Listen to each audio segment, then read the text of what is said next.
राजस्थान के विशाल रेगिस्तान में जैसलमेर से कुछ दूर एक गांव है जिसका नाम है कुलधारा।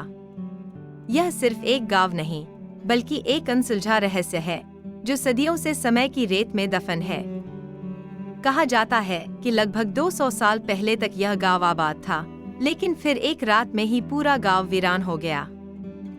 यह घटना आज भी इतिहास प्रेमियों और रहस्य उत्साही लोगों के लिए एक पहेली बनी हुई है।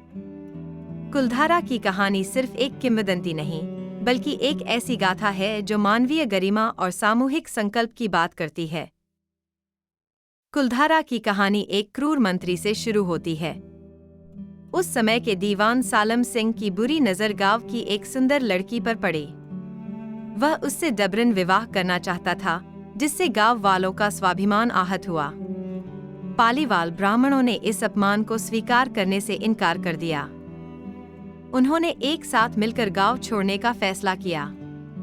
रातों रात बिना किसी को बताए पूरा गांव खाली हो गया। जाने से पहले उन्होंने इस भूमि को एक शाप दिया, अब यहाँ कोई नहीं बस पाएगा। यह शाप आज भी इस वीरान गांव पर मंडराता है। आज कुलधारा सिर्फ खंडहरों का एक समूह है। टूटे हुए घर, सूखी बावड़ियां और खाली गलियां एक अजीब सन्नाटा ओढ़े हुए हैं। दिन में पर्यटक यहां आते हैं, लेकिन सूर्यास्त के बाद सरकार ने इस गांव में प्रवेश पर रोक लगा दी है। स्थानीय लोग बताते हैं कि रात होते ही यहां अजीब आवाजें सुनाई देती हैं। कुछ लोग आत्माओं की मौजूदगी महसूस करने का दावा करते हैं।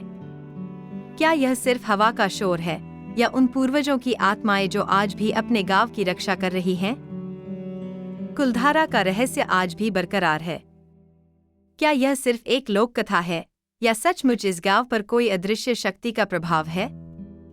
वैज्ञानिक इसे प्राकृतिक कारणों से जोड़ते हैं, जबकि स्थानीय लोग इसे एक शापित भूमि मानते हैं। यह गांव हमें सोचने पर मजबूर करता है कि क्या कुछ कहानियां इतनी शक्तिशाली होती हैं कि वे समय और तर्क की सीमाओं को पार कर जाती हैं। कुलधारा का सन्नाटा आज भी अपने भीतर कई अनकहे राज समेटे हुए है।